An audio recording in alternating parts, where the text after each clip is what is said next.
Hey everyone, it's Sam with Today's Nest, and today we're setting out on a journey to one of the world's most captivating cities, Istanbul. This is a place that's teeming with history, where East meets West, loaded with culture and food and unforgettable experiences. So get ready, we're about to explore some of Istanbul's must-see attractions, taste the food, learn about their culture, and give you some inside travel tips to make your trip even better. Our adventure begins with some of the incredible mosques in the city. Istanbul has over 3,000 mosques, so on an average visit it would be impossible to see them all. We tried to visit the most notable ones, and we popped into a few others also. The Süleymaniye Mosque was the first one we visited. It's impressive. The complex around the mosque is equally impressive. It's important to note that if you're a female, you will be required to cover your head with a scarf, and all visitors to the inside of any of the mosques will be required to remove their shoes. Getting into the mosques is free, but it's important to note the prayer times as some of the mosques are closed during this period to tourists. When you visit the Blue Mosque, you will be immediately struck by the beautiful tile work and mosaics, and a visit to the Ortaköy Mosque, perched on the edge of the water, is worth adding to your list. As a bonus, the surrounding area is a little less touristy and a great place to grab a local lunch. It's a little out of the way from the normal tourist area, but it's easily accessible by ferry. Be sure to see the famous Hagia Sophia Mosque. Built in 537, this mosque has a long religious heritage, but it's also renowned for its architecture. And from this complex, you're just a few steps away from the Basilica Cistern. This is a must-see for Istanbul. This underground former water filtration and storage tank is now a tourist attraction and museum. It's expertly maintained and one of the highlights of our trip. Not far from this site is the Grand Bazaar. And, well, it's grand. This sprawling labyrinth of markets and side streets filled with vendors offers everything you can imagine. I recommend going here for sure, but do it when you're well prepared to deal with crowds. And if you're hungry, make your way to the outside edge of the market where you'll find vendors selling everything from rainbow olives to baklava. In the Beyoğlu district of Istanbul, you'll find a lot of places that you'll want to put on your list to visit. This historic part of town is home to the Galata Tower. It's an important landmark in Istanbul and worth a trip to the top for incomparable views of the city. From there, you're just a few steps away from the famous Istiklal Street. This street and the surrounding side streets are buzzing with activity. You'll find many large, well-known brand stores, restaurants, and several consulates. This street is also home to the famous trolley. This vintage trolley is a must for those seeking an Instagrammable moment.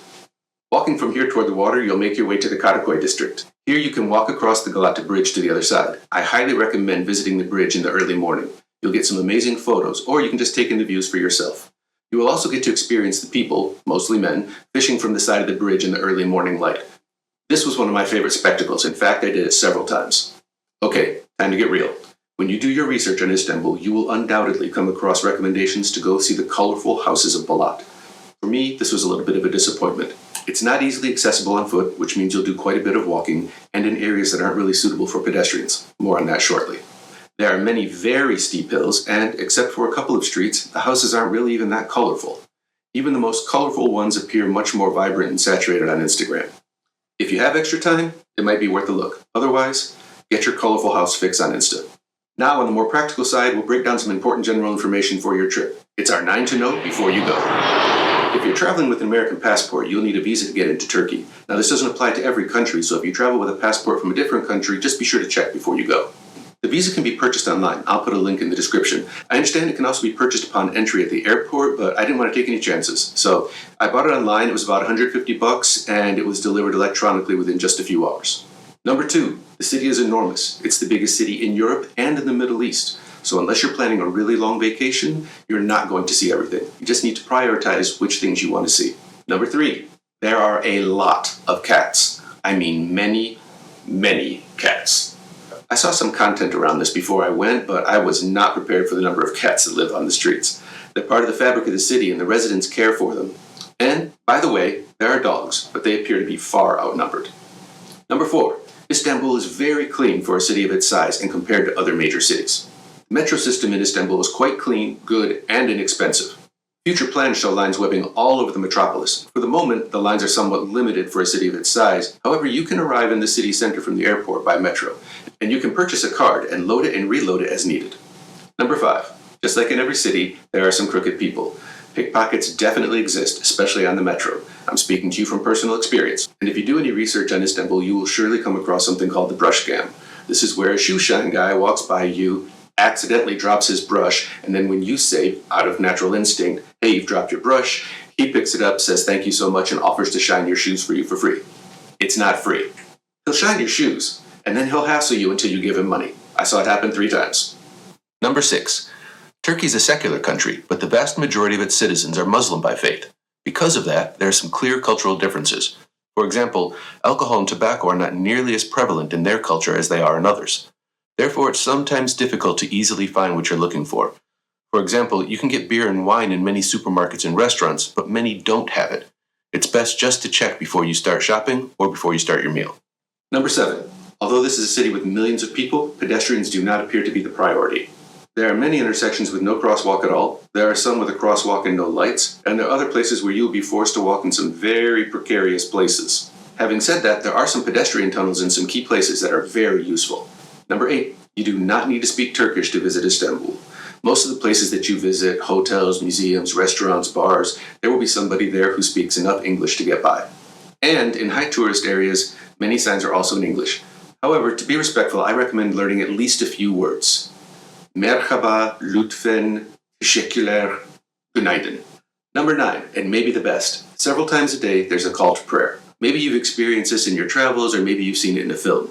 The person who proclaims the call to prayer, or the muezzin, starts chanting over a loudspeaker. And in Istanbul, because there are so many mosques, there are many chants coming from all directions.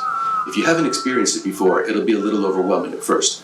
But it is just magical and something you have to experience firsthand to understand. Alright, now it's time to tickle your taste buds. Istanbul's cuisine is a feast of flavors, and if you like Middle Eastern food, you're in luck. From mouth-watering kebabs to sweet honey-drenched baklava, you'll discover a world of meze, traditional tea or chai, and aromatic Turkish coffee. Istanbul has a wide variety of restaurants that, in comparison, are very inexpensive. My suggestion to you is that you snack in touristy areas and dine in less touristy areas. There you'll find a smorgasbord of flavors for very little money. For example, I met a friend and ordered 2 beers and light snacks, and the total was €4, so around $4.50 for everything. The prices are relatively low everywhere, but definitely more expensive in touristy areas. And the culinary adventure doesn't stop there. While you're out and about, be sure to take advantage of the many street food vendors that you'll find throughout the city. The traditional simit, a bagel-shaped roll covered in sesame seeds, can be found just about everywhere, along with a roll that's not covered in seeds but instead has a ribbon of olive tapenade inside. I'm sorry, I forgot the name of it, but it's delicious. And in the warm months, you'll also find roasted corn in the cup just about everywhere. The best part is that all of these things are around 50 cents US, or less.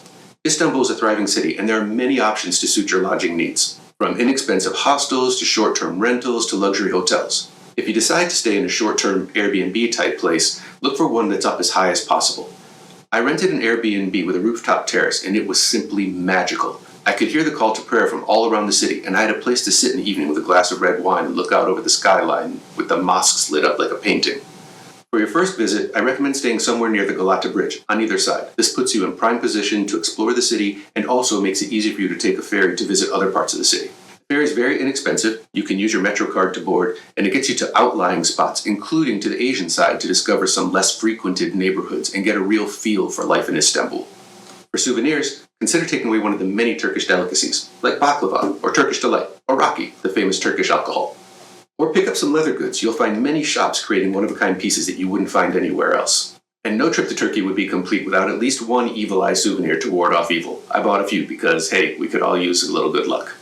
Istanbul wasn't even on my short list. What was I thinking? History, music, culture, art, food, and far less expensive than many other destinations. In our rating system of 5 suitcase, Istanbul gets a 4.